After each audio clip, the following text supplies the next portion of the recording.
By the way, buat kalian yang belum tahu, AI itu ada dua. Yang pertama itu Generative AI dan juga Traditional AI. Di video ini kita bakalan ngebahas dua AI tersebut, bagaimana perbedaannya, persamaannya, dan juga perbandingannya. Halo semuanya, selamat datang di Edudia Channel. Di era kecerdasan buatan yang kian berkembang, muncul dua istilah yang sering didengar, Generative AI dan juga Traditional AI. Sekilas, kedua istilah ini mungkin terdengar mirip, namun sebenarnya memiliki perbedaan mendasar dalam cara kerja dan juga aplikasinya.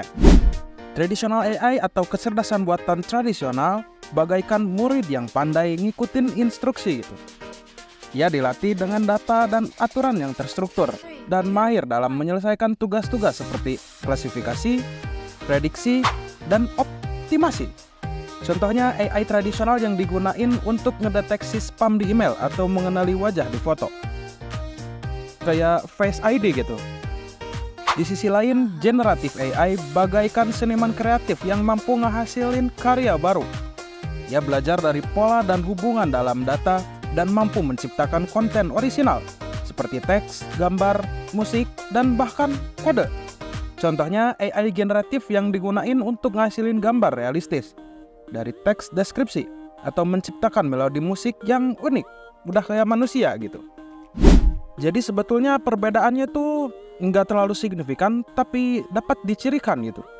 Di sini Mimin udah ada tabel yang ngerangkum perbedaan utama antara Generative AI dan juga Traditional AI. Oke, di sini Mimin bakalan jelasin tipis-tipis lah ya. Yang pertama kita lihat di Generative AI. Yang pertama tujuannya itu adalah Generative AI ini bisa ngasilin konten baru dan juga kreatif gitu. Tapi apakah bisa melampaui manusia? Kayaknya sih enggak lah ya. Karena mau bagaimanapun manusia itu punya ciri khas gitu dalam seni, musik, ataupun konten gitu. Kayak contohnya konten ini, konten Edudia gitu. Yang kedua ada tipe datanya.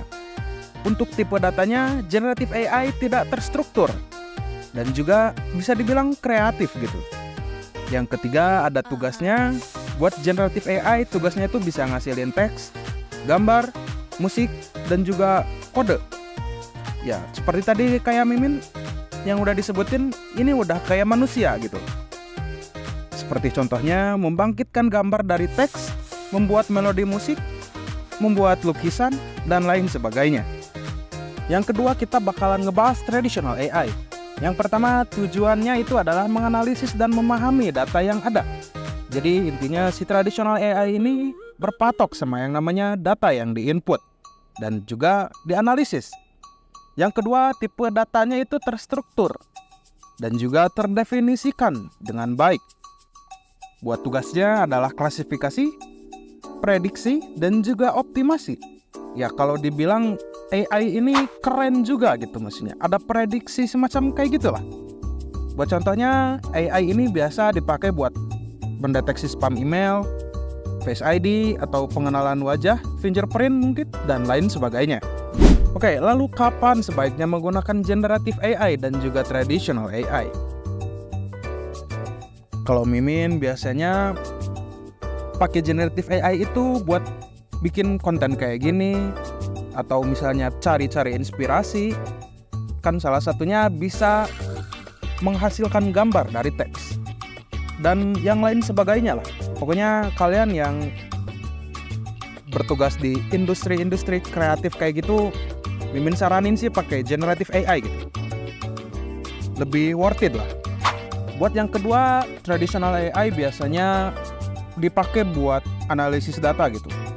Kalau misalnya skripsian, kalian yang skripsian, kalian harusnya pakai AI yang tradisional gitu. Karena kalau misalnya kalian pakai metode yang kuantitatif gitu, ya ini bisa banget lah si AI ini ngebantu banget buat skripsi kalian jadi lebih mudah gitu. Tapi ya nggak hanya itu lah. Si Traditional AI ini juga bisa untuk memprediksi penjualan, stok barang, buat kalian yang punya toko atau usaha, mendeteksi penipuan, atau mengoptimalkan proses bisnis. Ya ini terbilang AI yang terstruktur gitulah. Perlu diingat bahwa Generative AI dan Traditional AI bukan dua teknologi yang saling bersaing, melainkan saling melengkapi. Keduanya memiliki kekuatan dan kelemahannya masing-masing dan dapat digunakan bersama-sama buat mencapai hasil yang optimal dan yang kalian inginkan. Buat masa depan generatif AI dan juga traditional AI, ya sebetulnya kedua AI ini masih terus berkembang dengan pesat. Mungkin di masa depan kita dapat menantikan model AI yang lebih canggih, yang mampu menghasilkan konten yang lebih realistis, kreatif, dan juga bermanfaat buat umat manusia tentunya. Oke, kita masuk ke kesimpulan. Generative AI dan Traditional AI adalah dua alat yang ampuh dengan kemampuan yang berbeda. Memahami perbedaan dan kekuatannya masing-masing akan membantu kalian milih teknologi yang tepat buat kebutuhan kalian. Mimin di sini udah ngerangkum beberapa dampak Generative AI dan juga Traditional AI di berbagai bidang. Yang pertama, di kehidupan sosial, Generative AI dapat digunakan untuk membuat konten media sosial yang dipersonalisasi, seperti gambar dan video yang lebih menarik bagi pengguna, meningkatkan interaksi dan kolaborasi, memperkuat komunitas online, dan yang lain sebagainya, yang pastinya dipakai dengan bermanfaat di kehidupan sosial. Lalu di bidang bisnis, kalau traditional AI dapat digunakan buat otomatisasi tugas yang berulang dan memakan waktu, sehingga membebaskan waktu karyawan buat fokus pada pekerjaan yang lebih kreatif dan juga strategis. Gak hanya itu, Generative AI dapat digunakan buat mengembangkan produk dan layanan baru yang inovatif, seperti asisten virtual atau chatbot yang dapat memberikan saran keuangan yang dipersonalisasi gitu. Jadi intinya kedua AI ini kalau misalnya di bidang bisnis itu useful banget, tergantung kegunaannya di mana gitu.